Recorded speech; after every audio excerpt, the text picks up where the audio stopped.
जी professor करोड़ी जी, क्या आप तक मेरी आवाज पहुंच पा रही है? जी आ रही है। जी जी जी, माफ कीजिएगा।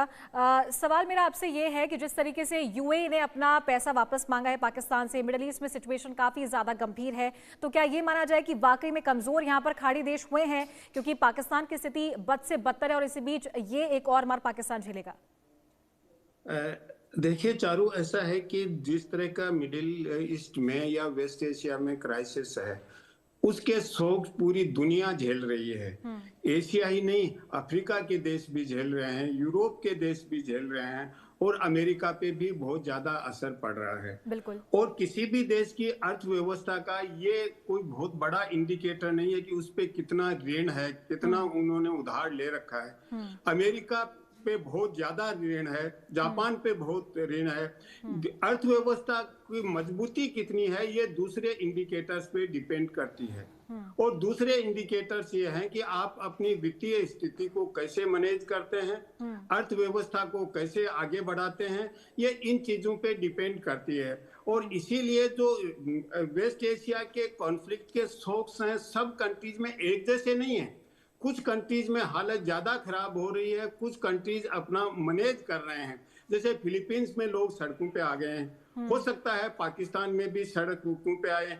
और इंडिया में अभी स्थिति मैनेज कर रखी है। किस लिए की है कि इंडिया ने 1 लाख करोड़ का इकोनॉमिक स्टेबलाइजेशन पैकेज तैयार कर लिया है और उस पैकेज से इमीडिएट संकट नहीं आएगा। भविष्य में भारत में भी संकट आ सकता है।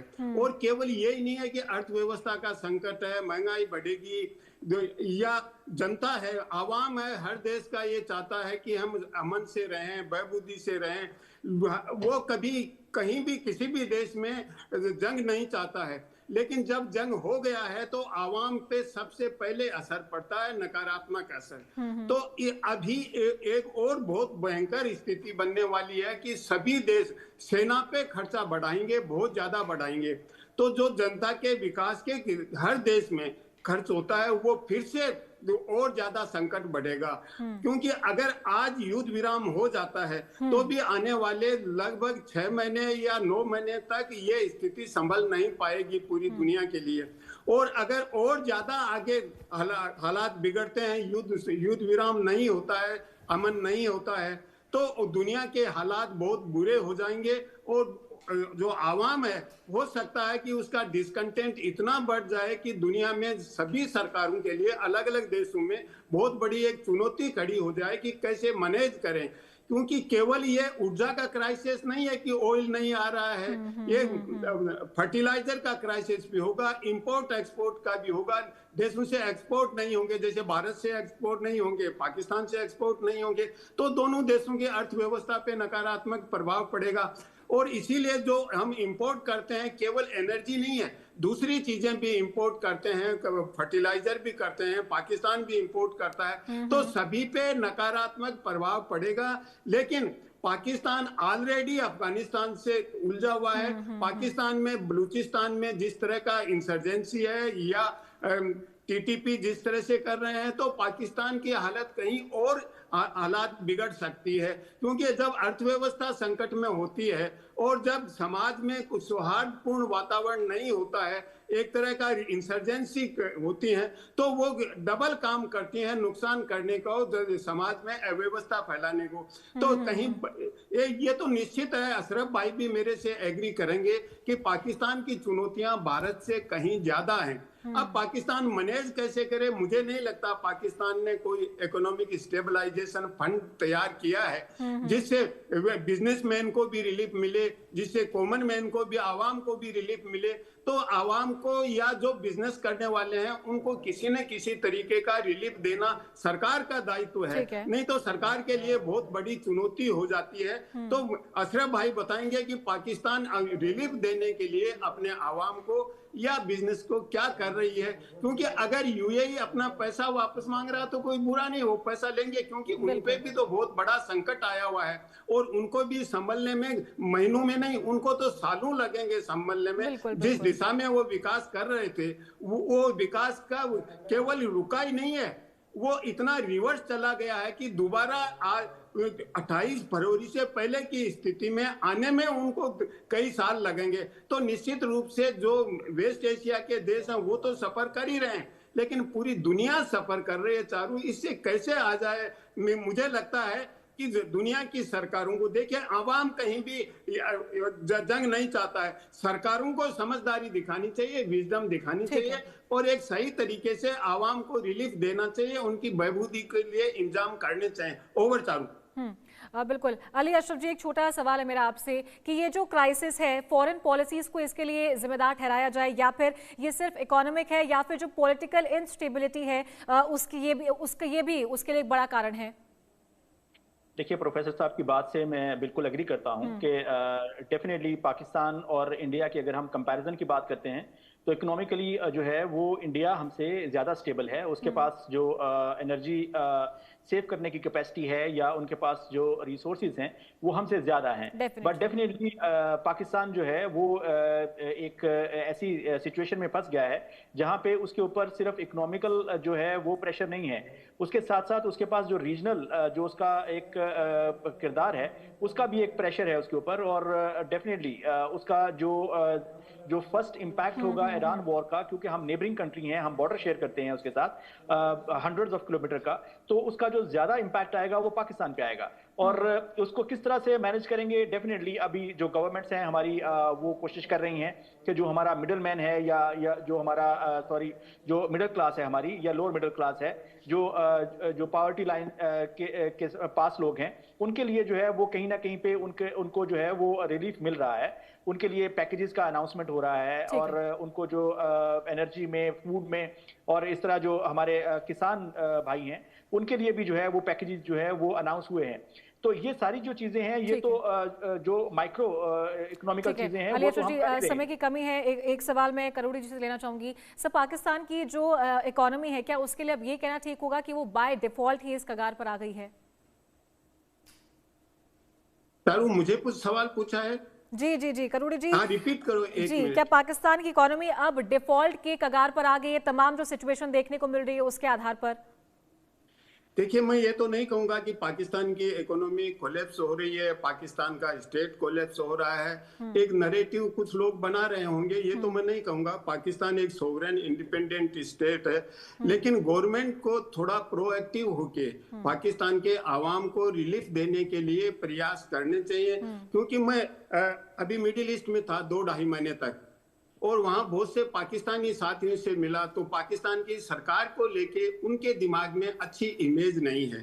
देखिए, भ्रष्टाचार दुनिया की हर सरकार में है, हर देश में है, लेकिन पाकिस्तान में मुझे लगा, जिनसे मैंने बातचीत की, ये एक सामान्य इंप्रेशन है, कोई रिसर्च नहीं किया, लेकिन पाकिस्तान में भ्रष्टाचार कहीं बहुत ज्यादा है। तो वहां का आवाम मुझे लगता है कि त्रस्त है, कोलैप्स होने की स्थिति तो नहीं है। अगर वाइज पॉलिसी नहीं हुई तो पाकिस्तान के लिए संकट हो सकता है। और अगर दोनों मुल्क, हिंदुस्तान और पाकिस्तान, दोस्ती के साथ, अमन के साथ आगे बढ़े तो मुझे लगता है कि एक दूसरे के लिए एक स्ट्रेंथ तो हो सकती हैं। क्योंकि अगर पाकिस्तान और हिंदुस्तान अमन से रहेंगे, कोई प्रॉब्लम नहीं होगी, तो ज्यादा डिफेंस एक्सपेंडिचर की नहीं होगी, तो डेवलपमेंट एक्सपेंडिचर की तरफ जान होगा, डेवलपमेंट होगा तो आवाम को रिलीफ मिलेगी। पॉवर्टी की स्थिति मुझे लगता है कि जिस तरह की के डेटा मुझे मालूम है, पाकिस्तान में भारत से थोड़ा बदतर स्थिति है।